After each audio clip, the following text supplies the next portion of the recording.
Witajcie serdecznie w kolejnym fascynującym wideo. W dzisiejszym odcinku opowiem Wam trochę o tym, czego używam do tego, aby pomalować wełnę. Jak tworzę na przykład obwódki oczu, jakieś pręgi u kotów, przejścia pomiędzy kolorami, to czego używam. Opowiem Wam trochę o pastelach, o markerach, które pastele są moim zdaniem najlepsze, które gorsze. Opowiem Wam takie moje własne odczucia. No to co, to zapraszam Was do oglądania.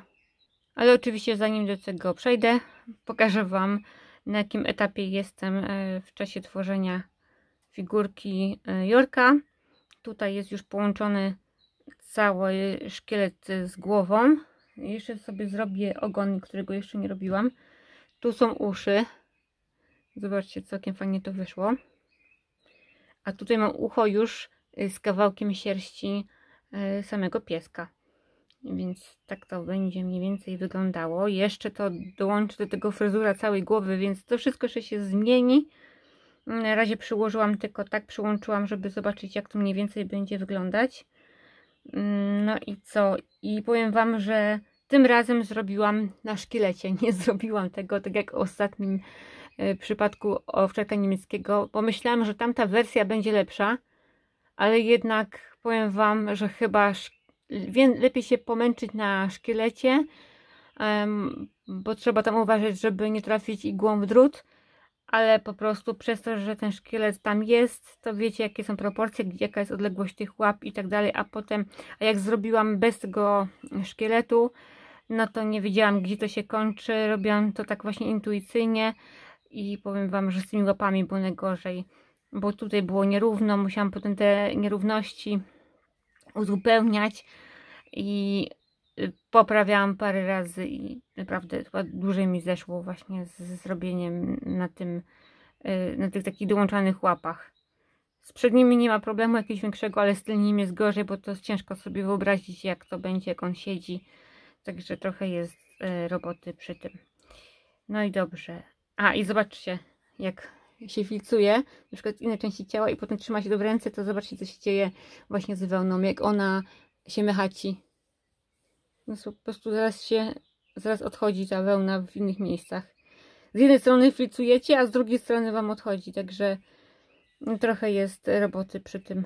To jest na razie podstawa, potem będzie cała fryzura, więc na razie nie ma takiej paniki z tym wszystkim. Tu jeszcze musi zostać zbudowany tutaj pierś, bo jest tutaj tylko zrobiłam łapy, ale już jest, większość jest. Tutaj trochę utyję jeszcze. No także tak to wygląda. Mam nadzieję, że widzicie, bo kamerkę mam wyżej niż tutaj na poziomie oczu mam raczej kamerkę i nie widzę, jak Wy to widzicie, więc mam nadzieję, że dobrze pokazałam. No to co? Przechodzimy do pasteli. Przygotowałam sobie tutaj kawałki wełny trochę już ufilcowanej, żeby Wam pokazywać, jakie są efekty danej pasteli. I tak się zastanawiam, od czego tu zacząć. Na początku Wam powiem w ogóle, czego używam, a potem będę przechodzić do tego i pokazywać, jak co wygląda na wełnie. Może tak zrobimy. Najczęściej używam tych pasteli. One są bardzo miękkie, te Pan Pastel, ale one są bardzo drogie. Zaraz Wam powiem, ile kosztuje jedna sztuka koloru. Dokładnie 29,90 kosztuje jeden kolor, czyli coś takiego. Ale to Wam starczy naprawdę na bardzo długo. Pokażę Wam, jakiego koloru używam, czyli tego Burnt Sienna, Palona Sienna, tej Burnt Sienna Shade i czarnej. To najczęściej używam te kolory. Jeszcze mam bardziej taki pomarańczowy kolor, ale tego mniej używam. Najczęściej właśnie tych. No i czarny to jest na porządku dziennym. Bardzo jestem zadowolona z nich. One wchodzą jak masło po prostu w tą wełnę. Używam też zwykłych cieni do oczu. Jeżeli Was nie stać i po prostu jesteście takimi początkującymi, to jest już dla takich wyjadaczy jak ja. Także na razie może sobie podarujcie to. Ale żeby zobaczyć w ogóle jak to działa, to wybierzcie sobie na przykład te Revolution cienie do oczu. Lub jeżeli znacie jakieś, po prostu same używacie do malowania oczu i wiecie, że są miękkie te pastele, nie osypują się tak bardzo, to jakiekolwiek inne, czy pastele, cienie do oczu, przepraszam, cienie do oczu, no to jakiekolwiek się nadają, dobrze napigmentowane muszą być, to jest jeden warunek. No i od tych w ogóle całkowicie zaczynałam, czyli to są te Kohinory,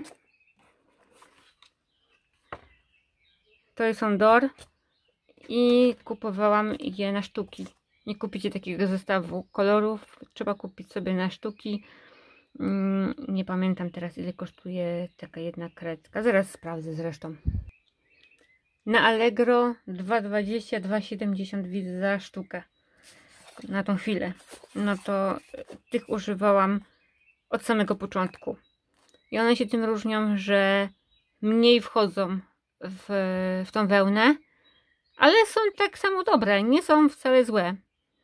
Nie próbowałam jeszcze w zasadzie je moczyć, bo wiem, że ludzie dodają wody i na mokro je dodają, więc może to coś zmieni.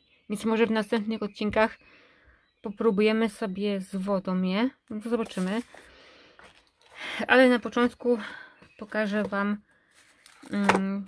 jak wygląda w ogóle dodawanie ich tak na sucho do wełny. Następnie używam tych promarkerów. To musi być jakikolwiek marker alkoholowy. One trochę blakną. Jak one stoją, te figurki z tym markerem, to ja widzę tak po paru dniach trochę ten kolor blaknie. Nie jest już taki intensywny po samym dodaniu. Nawet chyba ten Pentela jest bardziej intensywny. Ale to trzeba się z tym liczyć, bo to nie jest żadna farba taka mocna, ale i tak dają radę. Są bardzo dobre. Więc teraz Wam pokażę, jak to działa. Także chyba do dzieła. Aha, jeszcze jedną rzecz.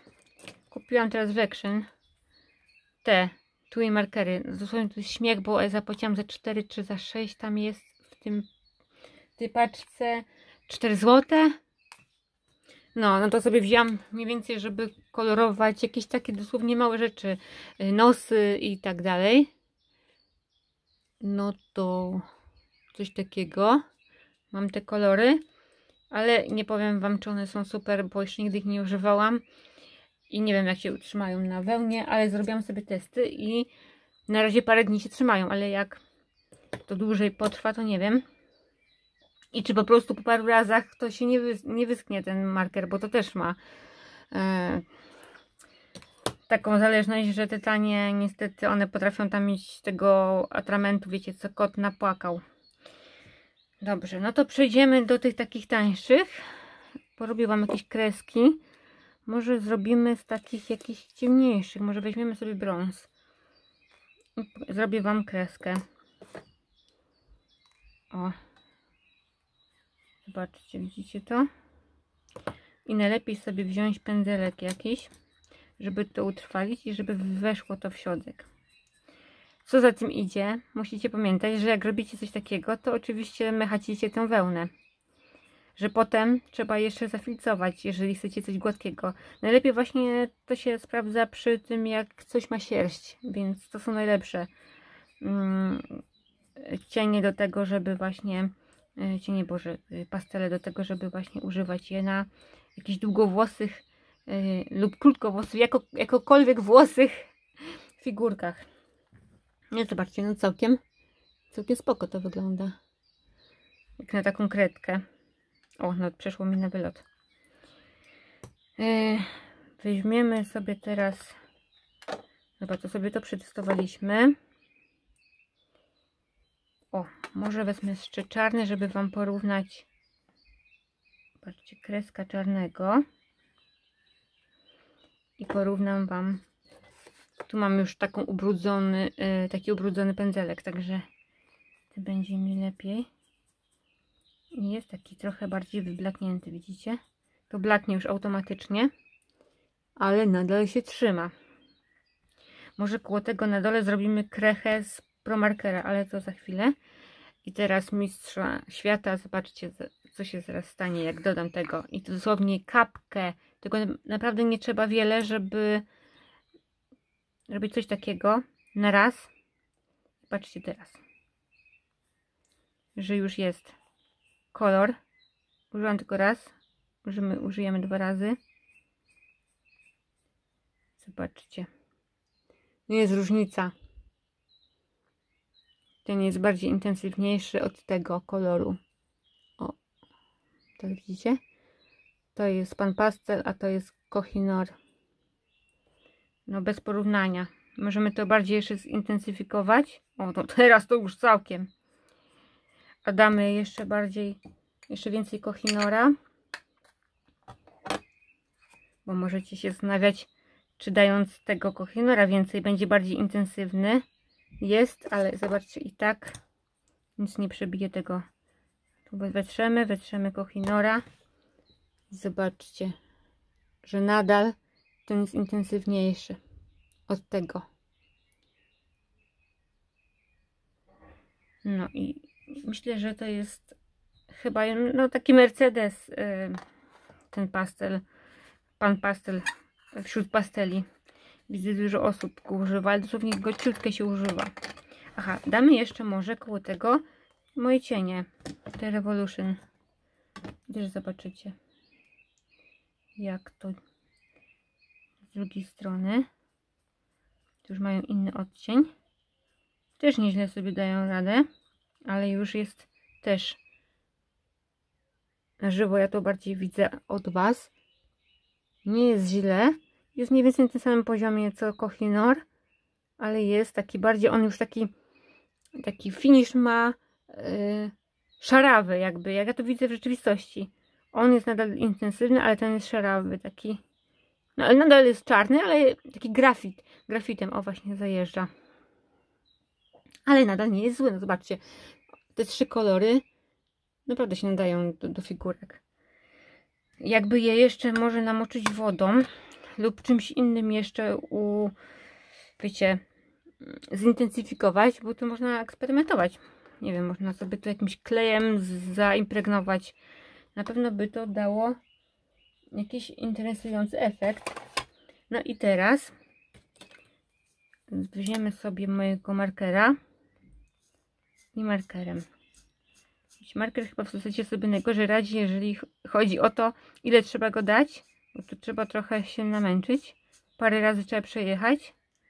I uważajcie na palce, bo on strasznie farbuje. Już mam. Otworzyłam tylko nakrętkę.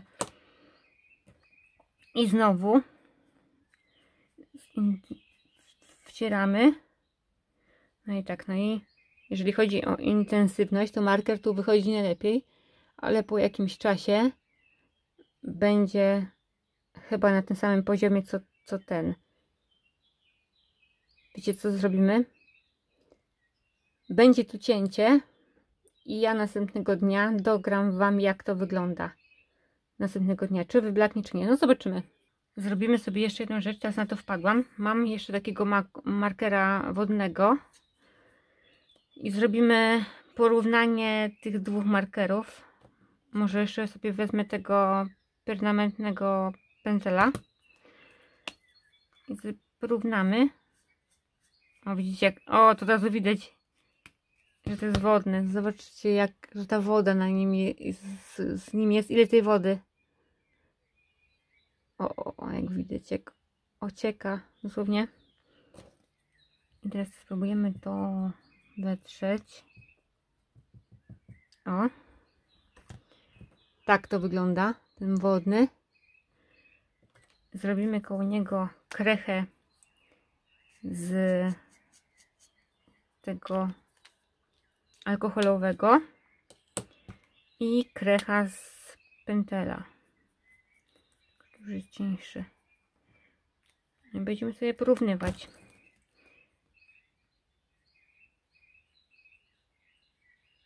O, tak. O. No i następnego dnia odezwę się do Was i też zrobię porównanie, który jak wyblakł. Oprócz tego zrobimy sobie właśnie test tych takich, co teraz kupiłam. One są alkoholowe. Właśnie za 4 zł tam parę sztuk. I to jest ten pudrowy, kwiatowy. To ma być niby taki róż jasny. I weźmiemy sobie tego drugiego, brzoskwiniowego. Chciałam machnąć obok. I co, wezmę końcówką tego wetrę, żeby już tutaj nie maziać, bo mi się zaraz zafarbuje. No, wytrzemy to. Dobra, tak wygląda. Ten słabiej czymś mi zakolorował jeszcze. Wiecie co, zrobię obok. To był ten. Tu na dole zrobimy. Ale słabo. To już widać, co się płaci. Zobacz, na różnica jest. Ja tu maziam. Nie wchodzi mi zbytnio. Czekaj, widzicie co? Wezmę jeszcze takiego ciemnego. Jeszcze mam takiego, żeby to było no, ciemny róż. Także spróbujemy z tym ciemnym różem. O, ten już jest lepiej. Tu coś widać. No i dobra, wytrzemy teraz to. Zobaczę, czy to coś nie... O, dobra. Wtarliśmy. Także mamy ten ciemny róż i zobaczymy następnego dnia, jak w ogóle wypadły te wszystkie markery. A oprócz tego jeszcze, bo zapomniałam całkiem o tym, już we wcześniejszych odcinkach Wam o tym opowiadałam, o tym znikającym markerze krawieckim. Robicie sobie gdzieś tutaj krechę i zobaczycie jutro, że go tu nie będzie. Widzę, że on już wieczorem zniknie, bo on jest niby 24 chyba godzinny, czy 48, ale coś mi ostatnio jakoś szybciej znika. Także zobaczycie sobie efekt. Widzimy się jutro. Przychodzę do Was z małym update'em. Chciałam pokazać te kolory, jak wyblakły i czy wyblakły lub nie. I jestem w szoku, bo zdawało mi się, że bardziej coś się z nimi stanie. I jestem po 2 dniach, nie po jednym. I mi się zdaje też, że to jest połączone i ma to korelację z rodzajem wełny. Mi się zdaje, że może na tej grubszej to jest bardziej intensywne. Albo coś się zmieniło poprzez to, że już te markery dłużej u mnie są. Może takie świeże. Wiecie, jak to jest. Jak kobiety najbardziej wiedzą, kupują tusze do rzęs, to one są takie bardziej leiste i nie trzymają się tak ładnie na rzęsach. A jak już dłużej dopuścimy tą wodę, dopuścimy powietrze tam do środka, do tej tubki i staje się ten tusz taki bardziej gęściejszy, to jest lepiej się trzyma i lepiej to wygląda, więc nie wiem, czy to nie ma takiego samego połączenia z markerami, ale zobaczcie, że tu się nic nie zmieniło. Może zrobię screena z poprzedniego, jeżeli uda mi się to zrobić, jeżeli nie, no to będziecie musieli sobie przewinąć, ale tu pamiętam, był ten czarny marker i no nie bardzo wyblakł, także to jest coś super. Tak samo tutaj też całkiem nieźle się trzymają te kolory i w zasadzie nic się nie zmieniło. Jeśli chodzi o intensywność, no jestem w szoku. Tu był chyba tak, tu była kredka, tu był pan pastel, tu był chyba cień do oczu, no i marker. I tu był też marker. Ten z Action. A tu zobaczcie, że ten kolor miał zniknąć po 1 dniu, co ja myślałam, że zniknie. Bo tak się dzieje, jak robię figurki. Może dlatego, że ja macham tą ręką i tam dopuszczam powietrze. Nie wiem, o co chodzi. Ale patrzcie, że nadal jest ten kolor, co niby ma zniknąć po 24 godzinach. Także to wszystko się dzieje na opak niż pomyślałam i niż się normalnie dzieje, więc dziwne rzeczy. No i chciałam Was jeszcze poinformować. Ale zanim ta informacja, no to jeszcze pokażę Wam ogon Jorka, jaki wykonałam. Tutaj jest połączenie wiskozy z wełną Merynosa i zobaczcie, jaki fajny uzyskałam efekt takiej imitacji sierści włosa Jorka. On jest taki właśnie błyszczący. No to właśnie to uzyskacie z wiskozą. To samo się dzieje w połączeniu z jedwabiem, ale jedwab, jak wiecie, jest bardzo drogi, więc no jest nieopłacalny, ale jest tak samo pięknie wygląda. Kiedyś stosowałam go, no ale tak właśnie się przedstawia i tu zrobiłam takie cienie szarości. No i co, ten vlog wskoczy dopiero po 19, około 20 sierpnia przewiduję, że wskoczy, ponieważ nie wrzucam go wcześniej, gdyż są te święta 15 sierpnia, jest długi weekend, jest gorąco, więc myślę, że ludzie nie będą mieli w głowie oglądania YouTube'ów wieczorami, tylko siedzieć z rodziną albo nad wodą i oglądać jakieś dłuższe filmy. Także wrzucam go 20 września.